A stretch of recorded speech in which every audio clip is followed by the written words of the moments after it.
स्वराज्य पक्षाचे प्रमुख, कोल्हापूरचे छत्रपती संस्थानाचे अधिपती छत्रपती संभाजीराजे यांनी आज पुण्यात एक पत्रकार परिषद घेतली आणि शेतकऱ्यांना कसं लुबाडलं जातं, त्यांना शेती करता उपयुक्त असणारी खतं काळ्या बाजारात कशी विकली जातात याची स्पष्ट माहिती आज राजांनी दिली.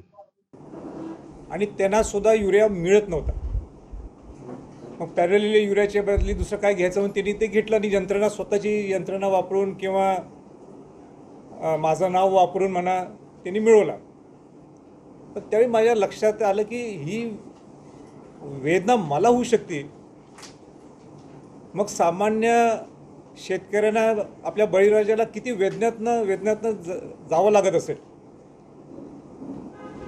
आणि म्हणून मी धनंजयना सांगितले की स्वराज्याच्या माध्यमातून तुम्ही खरी परिस्थिती समजून घ्या. मला स्वराज्याचं डॉक्टर धनंजय जाधवांचं, सरचिटणीसांचं कौतुक करायचं आहे की त्यांनी चांगल्या पद्धतीने एक स्टिंग ऑपरेशन ऑपरेट केली आणि खऱ्या अर्थाने काय नेमकी परिस्थिती आहे हे समजून घ्यावं.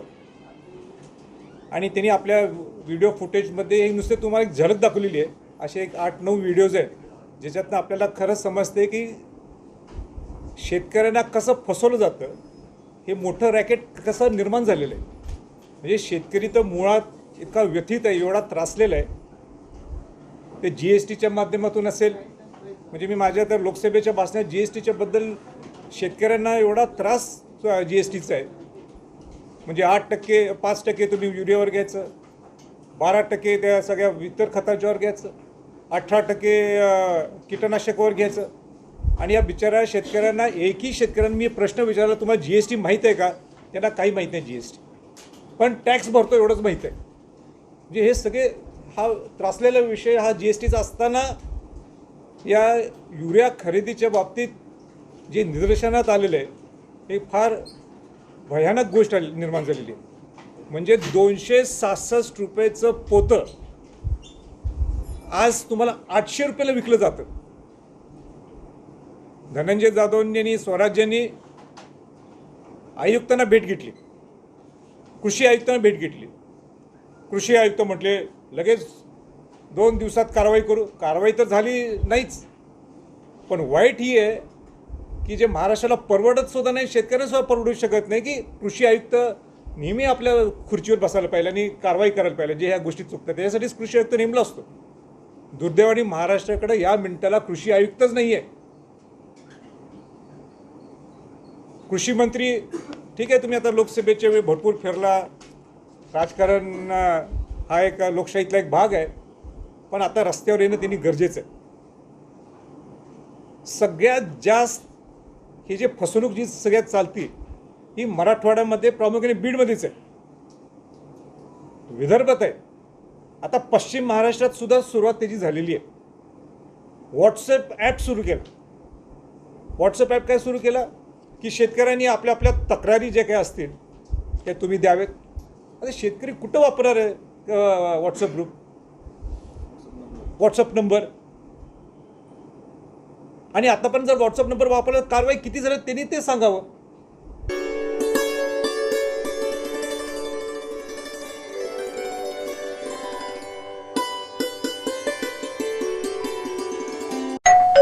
अहो उठा ना, ऑफिसला नाही का जायचं? अगं मला आज फ्रेशच वाटत नाही, काही करायची इच्छाच नाही. अहो मग तुम्ही आजपासूनच न्यू युनायटेड फार्मसीचे गुड मॉर्निंग चूर्ण घेणं सुरू करा. अपचन, मलावरोध, बद्धकोष्ठ, आम्लपित्त आणि पोटाच्या तक्रारींवर खात्रीशीर आयुर्वेदिक उपाय. गुड मॉर्निंग चूर्ण. 35 वर्षांपासून सगळ्यांच्या पसंतीचे गुड मॉर्निंग चूर्ण औषधांच्या प्रत्येक दुकानात मिळते.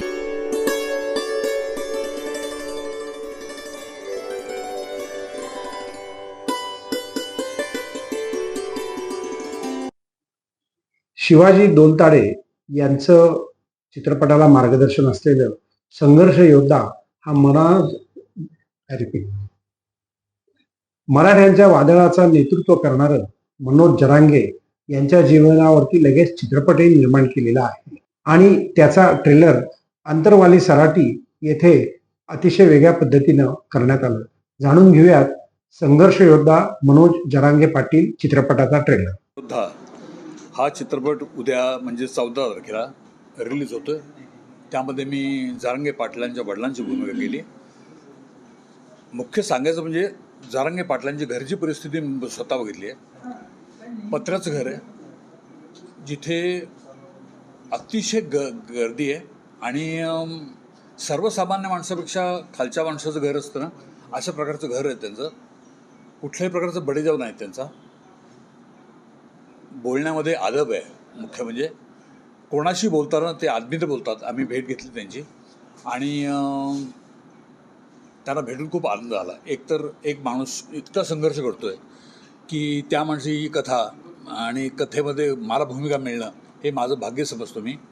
आणि खरोखर सुंदर झाला सिनेमा. मी फक्त विनंती करेन तुम्हाला की तुम्ही लोकांना भाग पाडा.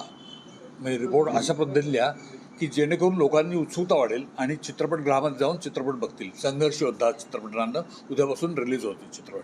थँक्यू.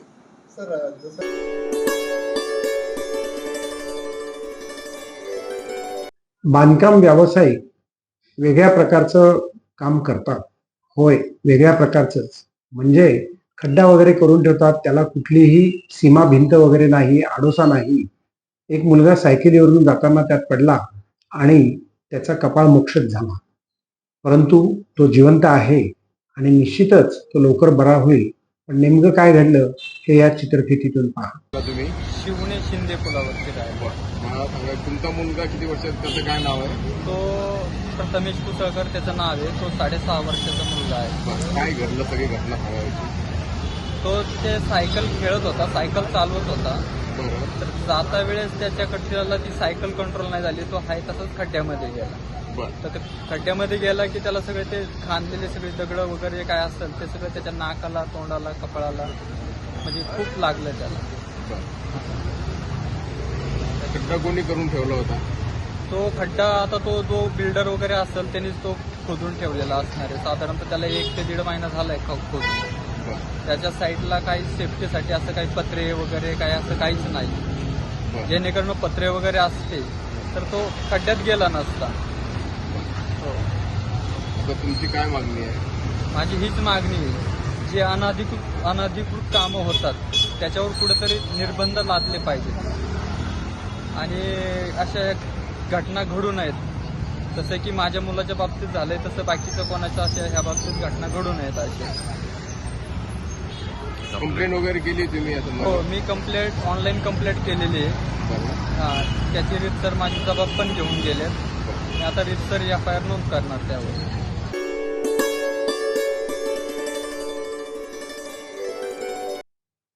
चांदणी चौक हा मोठा गाजावाजा करून तयार झाला. पण मुंबईकडून चांदणी चौकातून येत असताना आपण ज्यावेळेला कोथरूडच्या दिशेला उतरतो तेव्हा तिथे तीव्र उतार आहे आणि या उतारावरती अपघात हा निश्चितच. आज STची बस त्या ठिकाणी आली असता ती रस्त्याच्या बाहेर गेली आणि त्यांनी अपघात केला आणि त्यात 2 लोकांचा मृत्यू झाला आणि अनेक लोक जखमी झाली. नेमकी याची बातमी अजून 10-15 मिनिटांनी येईल. तोपर्यंत आमच्याकडे उपलब्ध असलेली बातमीचे हे छायाचित्र. या एसटीमुळं ब्रेक फेलमुळं अपघात झालेला आहे. या एसटीच्या नंतर ही कार्गो महाकार्गोची एसटी. हा सिमेंट कॉन्क्रीटचा डंपर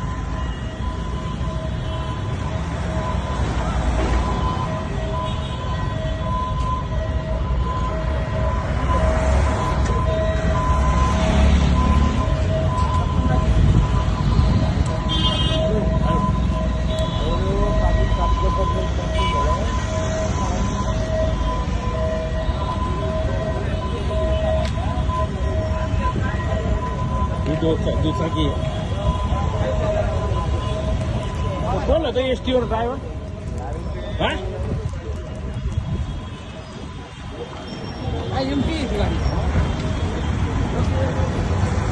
हा रस्त्याचं डिवाइड साईडला घेतली.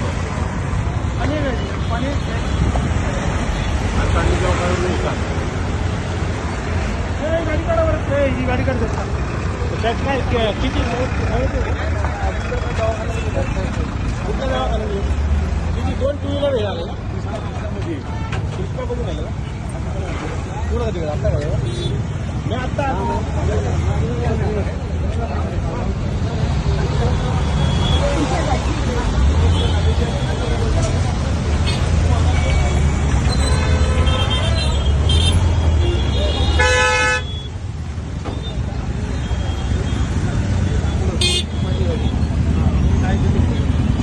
जीएसटी घाली होती का?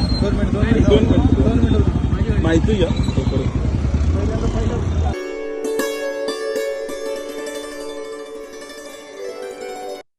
ससून हॉस्पिटल नेहमीच चर्चेत राहिलेलं आहे. आज एक नवीन व्हिडिओ एका रुग्णाच्या कुटुंबियांनी प्रसारित केला. नेमकं त्यांचं म्हणणं आणि तिथली अवस्था काय आहे हे त्यांच्या दाखल केलेल्या व्हिडिओतून आपण जाणून घेऊ. कार्यक्रम चालू असताना 4 जून रोजी आम्हाला ससून हॉस्पिटलच्या संदर्भात एक कंप्लेंट आली. एक महिला आली की माझा मुलगा तिकडे ऍडमिट आहे, तिकडे त्याचा उपचार सुरू आहे, न्यूरो सर्जरी झाली आहे आणि ते न्यूरो सर्जरी होऊन 7 दिवस झाले आहे. तिकडनं आम्हाला हॉस्पिटलमधनं सरकारी योजनेअंतर्गत काम होत असताना, सर्जरी होत असतानाही बाहेरनं दवा विकत घ्यावी लागत आहे. ते सगळं आम्ही विकत दिल्यानंतरही आता तिकडचे जे स्थानिक डॉक्टर आहेत, डॉक्टर किरण आणि त्यांचे सहकारी, हे आम्हाला 24,500 रुपयाची किटसाठी पैशाची मागणी करत आहेत आणि ते पैसे काउंटरवर न भरता जे ससून रुग्णालयाच्या जवळ जसपाल मेडिकल म्हणून आहे तिकडे जाऊन तुम्ही रोख पैसे भरा. ते रोख पैसे तिकडे दिल्यावर माझं नाव तिकडे सांगा. आणि तुम्ही जे आहे पैसे भरले नाही तर मागच्या दिवसात 2 केस असे आले होते, त्यांना ते किट भेटली नाही जे किट त्यांना पाहिजे होती. एक पेशंट वारलाय, ते ऑन रेकॉर्ड त्यांनी व्हिडिओमध्ये सांगितलंय की एक पेशंट वारलाय, तुमच्या मुलाला पण काही होऊ शकतो. आणि दुसरं लगेचच्या लगेच एकदम अर्जंट तुम्ही पैसे जमा करा, नाहीतर मुलावर, मुलाच्या आईवर, मुला जिकडे काम करतो त्यांच्यावर आम्ही MLCच्या अंतर्गत गुन्हा दाखल करून घेऊ. हे ऑन रेकॉर्ड तो व्हिडिओमध्ये सांगतोय. टेस्टिंग व्हिडिओ आम्ही तुम्हाला उपलब्ध करून देतोय या पत्रकार परिषदच्या लवकरात लवकर. आज ही प्रसंग घडल्यावर 4 जून रोजी रात्री 8:30 ते 9:30च्या दरम्यान हे प्रकार घडल्यानंतर आम्ही पोलीस प्रशासन आणि ससूनच्या प्रशासनकडे कंप्लेंट दिली. 7 दिवस वाट पाहिली की ते काय कारवाई करतील. काहीच कारवाई झाली नाही. त्याच्यानंतर आम्ही काल पोलीस आयुक्तांना कंप्लेंट लेटर दिलंय आणि ससूनचे डीनला कंप्लेंट लेटर दिलंय. ते कंप्लेंट लेटरची कॉपी सुद्धा आम्ही या पत्रकार परिषदमध्ये जोडलेली आहे. आमची हीच मागणी आहे की पोलीस प्रशासनाने, सरकारने, ससूनच्या प्रशासनाने याचं गांभीर्य घ्यावं. जसं मागच्या महिन्यात आम्ही बघितलंय, ललित प्रकरण असेल ड्रगच्या किंवा हिट अँड रन अगरवाल केस असेल, हे सगळं होत असतानाही हा जर प्रकरण उघडी येतोय आणि तिकडे बिनधास्तपणे गरीब लोकांची जर लूट होत असेल तर हे पुण्यासाठी आणि महाराष्ट्रासाठी अस्मितेला काळिंबा पुसणारी गोष्ट आहे.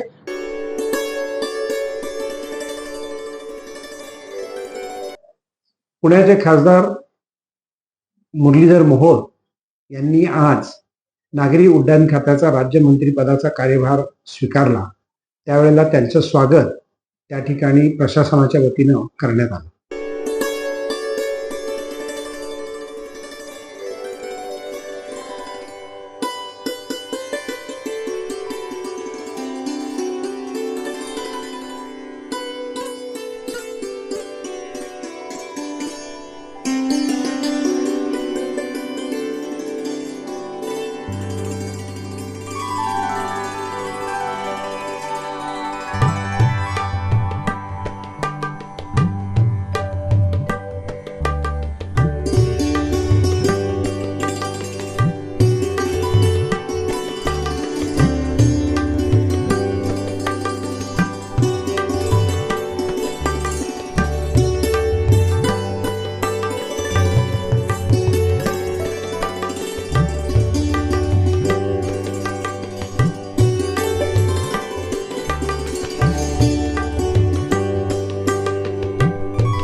नमस्कार प्रेक्षक, सी न्यूज पुणे वृत्तदर्शन मध्ये आपले स्वागत.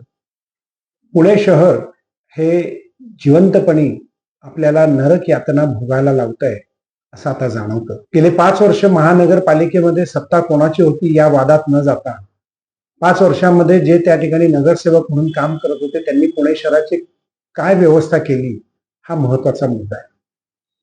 पुणे शहरातले रस्ते अशास्त्रीय पद्धतीचे, पुणे शहरातली गटारं अशास्त्रीय पद्धतीची, पुणे शहराची वाहतूक अशास्त्रीय पद्धतीची, पुणे शहरातलं बांधकाम अशास्त्रीय पद्धतीचं.